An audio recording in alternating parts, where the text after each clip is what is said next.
अपात्र लाडकींनी लुटले 165 कोटी।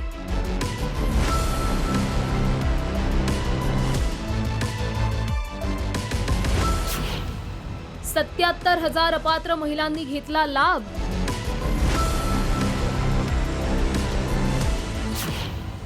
$12,000 पुरुषांचाही सरकारी तिजोरीवर डल्ला।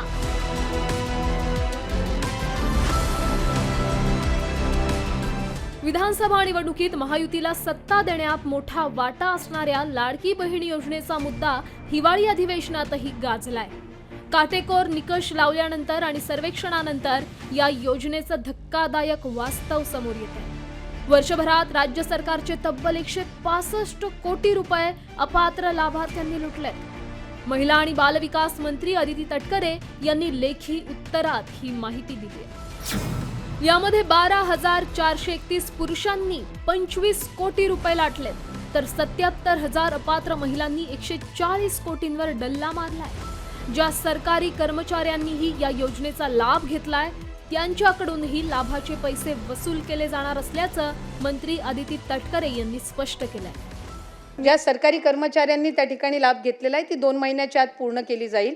12,000 का 12,500 जे पुरुष लाभार्थी सुद्धा जे दाखवण्यात आलेले आहेत स्क्रुटिनीमध्ये, त्या संदर्भामध्ये सुद्धा क्रॉस व्हेरिफिकेशन करून त्याच्यातले किती जेन्युइन बेनिफिशरीज आहेत, किती फेक बेनिफिशरीज आहेत, या संदर्भातली हे करून त्या संदर्भातली चौकशी करून त्यांच्यावर कडक कारवाई केली जाईल।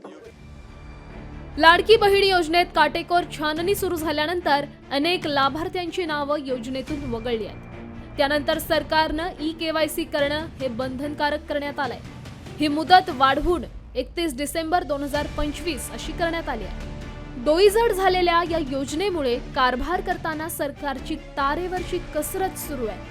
विरोधकांच्या टीकेमुळे निवडणुकीच्या पार्श्वभूमीवर लाडकी बहीण योजना सुरूच राहणार असल्याचं महायुतीचे नेते वारंवार सांगतायत। मात्र नवीन वर्षात तरी योजनेत पारदर्शकता येऊन फक्त गरजू लाडक्या बहिणींनाच महिना 1,500 रुपये मिळतील अशी अपेक्षा।